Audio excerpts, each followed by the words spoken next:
Merchant navy के पूर्व अधिकारी सौरव की हत्या की कहानी ने सबको चौंका कर रख दिया है। ये कोई सामान्य हत्या नहीं थी, बल्कि एक सोची समझी साजिश का परिणाम थी, जिसमें सौरव की पत्नी मुस्कान और उसके प्रेमी साहिल का हाथ था। इस खौफनाक घटना को अंजाम देने से पहले दोनों ने सब कुछ बड़े ध्यान से प्लान किया था।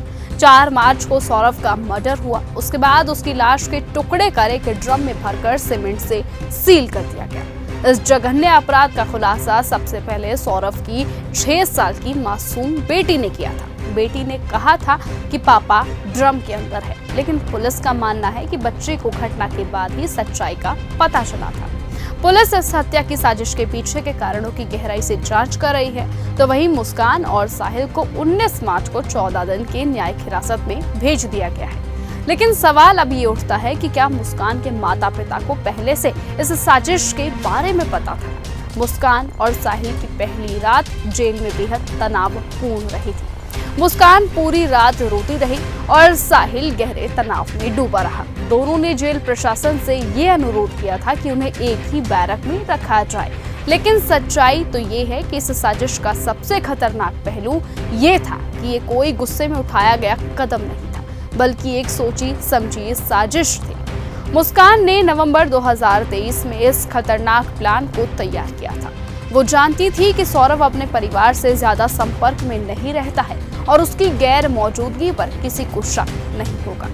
मुस्कान ने पहले ही चाकू खरीद लिए थे, जो उसने चिकन काटने के बहाने से लिए थे। इसके अलावा बेहोशी की दवाइयां भी उसने जमा कर ली थी। मुस्कान का मकसद पूरी तरह से अपने प्रेमी साहिल के साथ मिलकर सौरव को खत्म कर देने का था।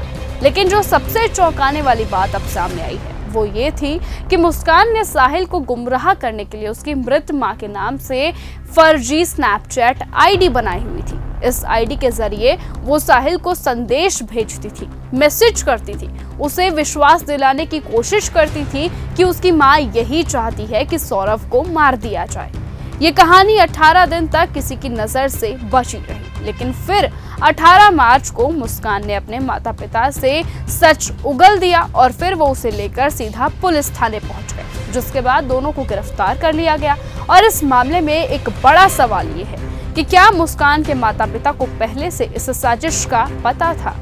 कि अगर उनकी बच्ची को पहले से ये पता था कि उसके पिता ड्रम में हैं, तो उसने किसी से ये बात क्यों नहीं कही? क्या ये मामला सिर्फ हत्या का नहीं, बल्कि रिश्तों के टूटने, विश्वासघात और मानसिक खेल का भी था? ऐसे में अब उत्तर प्रदेश के नगीना सीट से सांसद चंद्रशेखर आजाद ने अब तक इस मामले पर एक शब्द नहीं बोला है, और ये चुप्पी कई सवालों को जन्म देती है। ये मामला न केवल मेरठ, बल्कि इस वक्त पूरे देश में चर्चा का विषय बन चुका है। सोशल मीडिया से लेकर समाचार चैनल्स तक सभी इस जघन्य हत्या और इसके बाद घटनाक्रम पर चर्चा कर रहे हैं। ऐसे में चंद्रशेखर की चुप्पी बहुत ही चौंकाने वाली है। वो चंद्रशेखर जो हमेशा हर मुद्दे पर अपनी राय खुलकर सबके सामने रखते हैं, इस बार अचानक इतने बड़े संवेदनशील मामले पर वो चुप है। क्या उनके इस चुप्पी के पीछे कोई और राज छिपा है? क्या कोई और कारण उनकी इस चुप्पी के पीछे है? ऐसे सवाल अब लोगों में उठ रहे हैं और चंद्रशेखर का अब तक इस बारे में कुछ नहीं बोलना एक कारण का रहस्य बन चुका है। अब ये देखना बाकी है कि कब वो इस मामले पर अपनी चुप्पी तोड़ेंगे, क्योंकि आए दिन हमेशा हम ये देखते हैं कि चंद्रशेखर हमेशा उनकी तरफ से बोलते हैं जिनको कभी न्याय नहीं मिलता है। और ये मामला तो सबसे बड़ा संवेदनशील मामला है, क्योंकि इस मामले में पूरे देश में आक्रोश फैला हुआ है। तो क्या वो इस पर कोई स्पष्ट बयान देंगे, या फिर इस पर भी राजनीति का एक और खेल खेला जाएगा? क्या इस तरह की घटनाओं के बाद भी लोग रिश्तों में विश्वास कर पाएंगे? ये अहम सवाल है जो अब जनता जानना चाहती है। ये मामला केवल हत्या का नहीं, बल्कि रिश्तों के विश्वास का भी है और समाज में गहरी दरार का भी है। आप क्या सोचते हैं कि क्या मुस्कान और साहिल को कड़ी सजा मिलनी चाहिए?